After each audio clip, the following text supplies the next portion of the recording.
tous, aujourd'hui je vous retrouve pour une nouvelle vidéo. Alors j'ai un peu changé de décor, c'est-à-dire que d'habitude je filme dans notre chambre et là j'ai voulu voir un petit peu pour essayer de filmer un peu dans mon salon. Donc aujourd'hui je vous retrouve pour une vidéo cuisine. Quand je vous ai présenté mes cadeaux de Noël, que d'ailleurs si vous n'avez pas encore vu la vidéo vous pouvez la retrouver ici.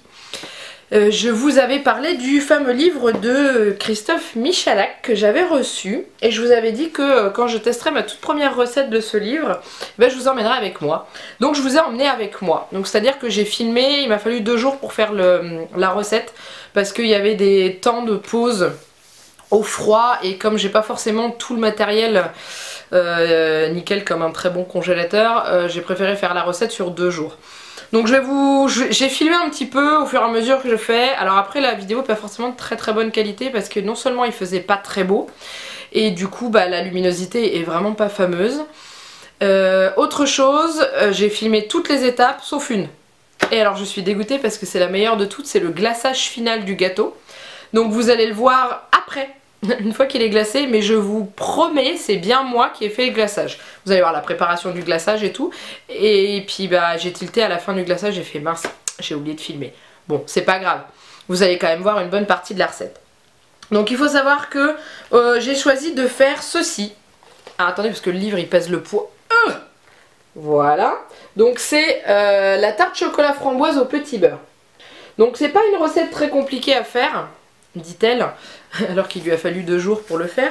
C'est plutôt une recette qui est longue au niveau... elle n'est pas compliquée, elle est longue à faire.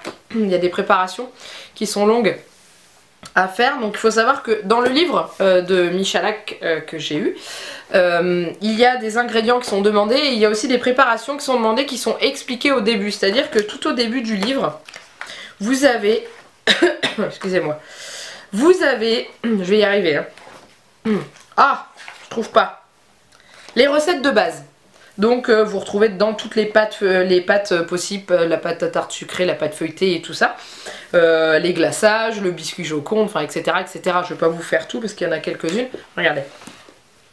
Voilà, il y a tout ça. Ça c'est les recettes de base que vous retrouvez plusieurs fois dans les recettes. Donc c'est à dire que là par exemple moi, dans la recette que j'ai faite, qui se trouve ici, il me demande par exemple du gianduja lait noisettes. Et là, dans le livre, il y a la recette pour le faire. Donc je me suis aventurée à le faire. Vous verrez au fur et à mesure de la recette, c'est pas forcément la qualité que je voulais, mais j'ai pas le matériel nécessaire, donc les soldes arrivent. Je pense que je vais faire un achat qui va me permettre de faire mieux la prochaine fois. Je vous expliquerai dans la vidéo. Donc ce qu'on va faire, je vais vous mettre la vidéo et moi derrière je vais vous commenter ce qui se passe, sachant que il y a juste le son tout au début et après j'ai enlevé tous les sons parce que j'avais Juliette qui était beaucoup à côté de moi et qui discutait énormément, les bruits, enfin voilà. Je préfère vous expliquer, discuter, j'espère que ça va vous plaire, ça fait un petit peu comme un live, sauf que il y a du montage qui est fait avant, mais tout ce que je vais vous dire ça va être en live, il va pas y avoir de coupure, il va pas y avoir de... si je me trompe, je me trompe. Donc voilà, j'espère que c'est une vidéo qui va vous plaire. Et puis on y va, c'est parti. Aujourd'hui, je vais faire ça. Bon, elle n'aura pas forcément la même tête. Parce que j'ai pas trouvé framboise fraîche.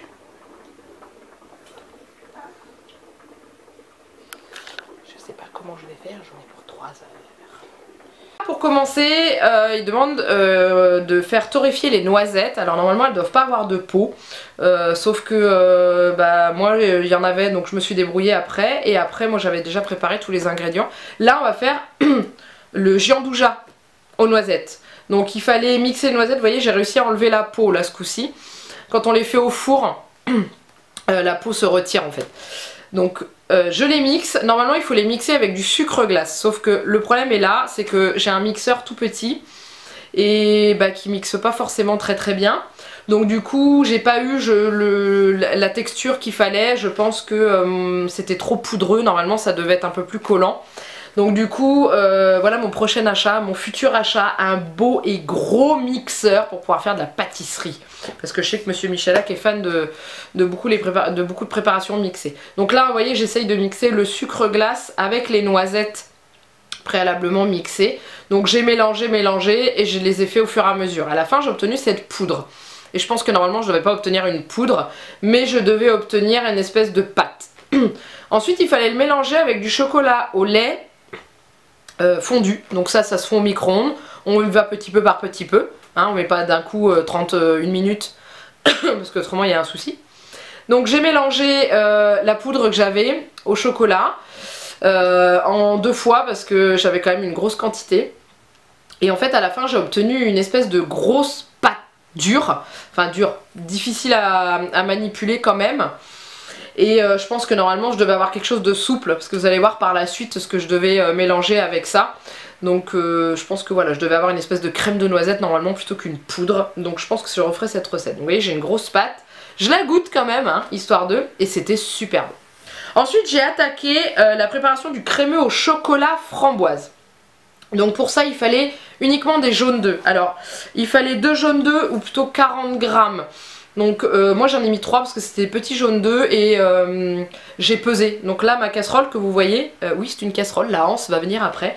La casserole que vous voyez est posée sur ma balance. Donc du coup bah là j'enlève un petit peu de jaune d'œuf qui est en trop pour obtenir les 40 grammes. Pour que ce soit plus précis et être sûr de ne pas me planter dans la recette surtout. Donc là j'ai enlevé, après je rajoute le sucre, il me semble que c'était 10 grammes qu'il fallait, et je mélange au fouet. Alors si je peux vous donner un conseil, ne prenez pas ce genre de casserole comme j'ai fait, essayez de prendre une casserole, j'arrive plus à trouver mes mots. Une casserole avec, pas d'angle, vraiment avec des arrondis pour aller dans tous les coins avec le fouet. Donc là j'ai rajouté le lait qu'il fallait, pareil, toujours sur ma balance, hein, je verse pas comme ça à la louche, hein, je pèse tout, c'était 8 centilitres de lait et ça va être pareil pour la crème, 8 centilitres de crème aussi. Donc oui, donc prenez des casseroles, j'en avais une en plus, une casserole avec des bords très arrondis où le fouet peut aller. Et en plus j'ai trouvé le moyen de prendre une casserole avec un fond, un revêtement anti-adhésif que j'ai bien entendu bien abîmé avec mon fouet en métal. Donc vous voyez, hein, même si j'adore faire de la pâtisserie que j'ai l'habitude, je trouve le moyen de me faire des erreurs. Ensuite il fallait mettre le crémeux, mettre le mélange sur le feu et regardez bien, il fallait le faire cuire à feu doux à 85 degrés. Donc si vous n'êtes pas équipé d'un thermomètre électronique, bah, c'est le moment de le faire si vous achetez ce livre. Parce que y a beaucoup de cuisine qui se fait comme ça à la température. Donc là il faut mélanger sans cesse. Si on arrête de mélanger ça va coaguler, ça va être moche, le jaune d'œuf va vraiment se durcir. Donc il faut mélanger tout le temps jusqu'à 85 degrés. Donc on attend, on mélange, on mélange, on mélange. Donc c'est là que je me suis rendu compte que ma casserole n'était pas adaptée. Parce que j'ai des œufs qui se sont mis dans le coin et qui ont un peu coagulé. Ça n'a pas empêché que la recette était très bonne. Donc là je suis arrivée à 85 degrés. Je rajoute la feuille de gélatine nécessaire pour fixer. Et je mélange. Voilà, voilà. Ensuite, il faut le rajouter au chocolat, au lait qu'il faut hacher ou mixer. Si vous avez un bon mixeur, vous pouvez. Donc vous voyez, on voit que c'est un petit peu grumeleux. Donc ensuite on mélange un peu et il faut rajouter le coulis de framboise. Alors c'est de la purée de framboise. Je l'ai acheté tout fait, j'ai pas eu le courage de la faire moi-même, j'avais trop de préparation. Donc du coup je l'ai acheté tout fait. Il était très bon, hein. Il était très très bon. Et après il faut la préparation qu'on a, donc avec ce qu'on a chauffé, le chocolat au lait et la purée de framboise, il faut mixer avec un mixeur à soupe là. Voilà, mixeur à soupe tout simplement. Donc là il faut mixer jusqu'à obtenir quelque chose de bien lisse. Et ensuite moi je mélange un peu à la spatule pour bien avoir tout ce qu'il y a sur les bords. Pour être sûr qu'il n'y ait pas de morceaux de chocolat après une fois que ça a durci. Ensuite une fois que tout est bien mélangé, on prend le...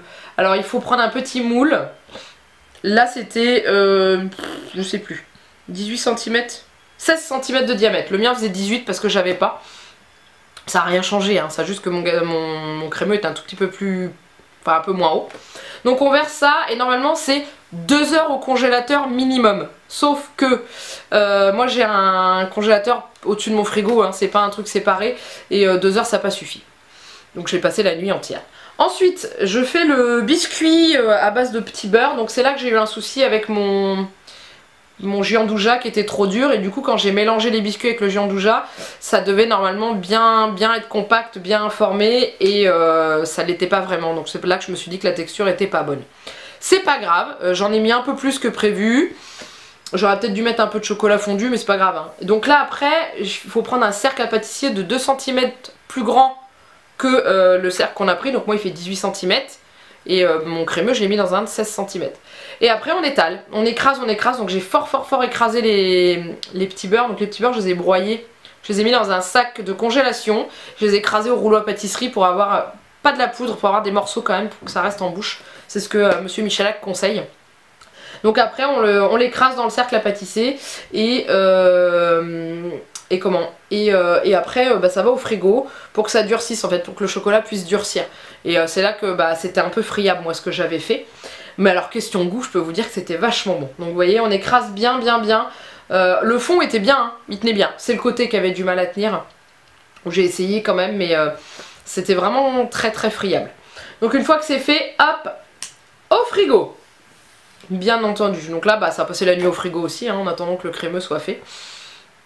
Donc vous voyez, j'ai pas hésité à en remettre. La fille qui a peur que son gâteau se barre en cacahuète. Ensuite, là c'est le lendemain, et le lendemain j'ai fait comment ça s'appelle, le glaçage au chocolat. Donc là j'ai réussi à vous mettre l'appareil photo au-dessus, que vous puissiez bien voir. Donc on met l'eau, le sucre, et on laisse bouillir, et voilà, tout simplement. On laisse bouillir, on attend, et une fois que ça bout, on verse la crème liquide dedans. Parce que c'est indiqué dans la recette, tout simplement. Donc là j'attends que ça bout, et là je mets ma crème liquide dans mon mélange. Voilà, et il faut rajouter aussi également le miel. Alors lui il met du miel d'acacia, moi j'en avais pas, donc j'ai mis du miel de framboise, et c'était super bon avec le miel de framboise. Donc on met dedans, et après c'est pareil, on mélange jusqu'à ce que ce soit comment dire, jusqu'à ce que ce soit chaud, et il dit qu'il faut attendre à nouveau une ébullition avant d'arrêter. En attendant, à côté moi j'ai mon chocolat noir que j'ai broyé au couteau, parce que j'ai pas de mixeur qui mixe bien le chocolat. Une fois que c'est fait et que ça rebout, on verse le mélange obtenu dans le chocolat, donc qui va fondre rapidement parce qu'il est concassé en petits morceaux. Et ensuite on mélange un petit peu avec la spatule, donc on mélange au milieu. On mélange assez vite avec une maryse et pas un fouet, parce que autrement ça fait rentrer beaucoup d'air dans le glaçage, il faut éviter qu'il y ait trop d'air. Une fois que c'est mélangé, on rajoute l'huile. Alors lui c'est pareil, il prend de l'huile de pépins de raisin, j'en avais pas à la maison, donc du coup j'ai mis de l'huile de tournesol, qui est quand même une huile assez neutre, et qu'on sent pas forcément au goût.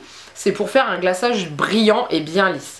Une fois qu'on a comme ça, que c'est bien mélangé, il faut le finir avec le mixeur, le même que j'ai utilisé pour l'autre préparation. Donc c'est le seul truc qui va faire rentrer un peu d'air dans la préparation. Mais au moins c'est efficace, ça permet d'avoir un glaçage bien lisse et bien brillant. Et ensuite je le remélange tout doucement à la spatule pour enlever les bulles et bien remélanger tout doucement. Sachant que le glaçage, là il est chaud, et que pour pouvoir le verser sur le gâteau, il faut qu'il soit à la température de 35 degrés. Pas plus, pas moins. Donc voilà, là on arrive, voilà le moment où j'ai complètement oublié de vous filmer le glaçage. Donc là la préparation, le crémeux que j'ai fait est passé au congélateur toute la nuit, et là je l'ai glacé. Donc j'ai juste posé sur une grille et j'ai versé le glaçage dessus, c'est tout. Et ensuite je l'ai récupéré et posé sur mon croustillant au petit beurre. Et là je suis en train de rajouter des petites taches de glaçage pour faire des petites surépaisseurs. Et j'y ai mis des framboises, alors elles sont pas fraîches, hein, c'est des framboises surgelées que j'ai décongelées, et qui rendent quand même plutôt bien, et au niveau de la dégustation ça rapporte une bonne acidité, c'est agréable. Et donc voilà mon beau gâteau, ma tarte chocolat framboise au petit beurre qui est quand même plutôt jolie. Donc voilà, alors j'espère que cette vidéo recette vous a plu, j'espère que vous avez aimé, n'hésitez pas à me le dire en commentaire. parce que si ça vous plaît, pourquoi pas recommencer. Si ce système de semi-direct vous plaît bien aussi, le fait que je commente par-dessus les images que je vous diffuse en même temps. Et moi en tout cas ça m'a fait vraiment plaisir et j'espère que vous prendrez autant de plaisir que moi à la regarder. Voilà, tout simplement. Et je vous... N'hésitez pas à liker la vidéo si vous avez aimé aussi. Et vous abonner parce que au fur et à mesure qu'on avance, bah ça monte. Alors oui, certes, on n'est que 12. Et ben 12 c'est mieux que rien. J'ai démarré cette chaîne, il n'y avait qu'une personne, mon homme, qui était abonné. Et là maintenant vous êtes 12 à me suivre, à regarder les vidéos, à me mettre des petits commentaires. Et d'ailleurs merci beaucoup, c'est très gentil, j'apprécie énormément les petits commentaires. J'essaye de répondre à tout le monde parce que vous n'êtes pas nombreux et du coup je me dis que je me dois de vous répondre parce que vous laissez un commentaire et du coup moi je vous mets une réponse, ça me fait très plaisir. Donc voilà, donc maintenant je vous fais plein de gros bisous. Je vous dis à très bientôt pour une nouvelle vidéo et bye bye.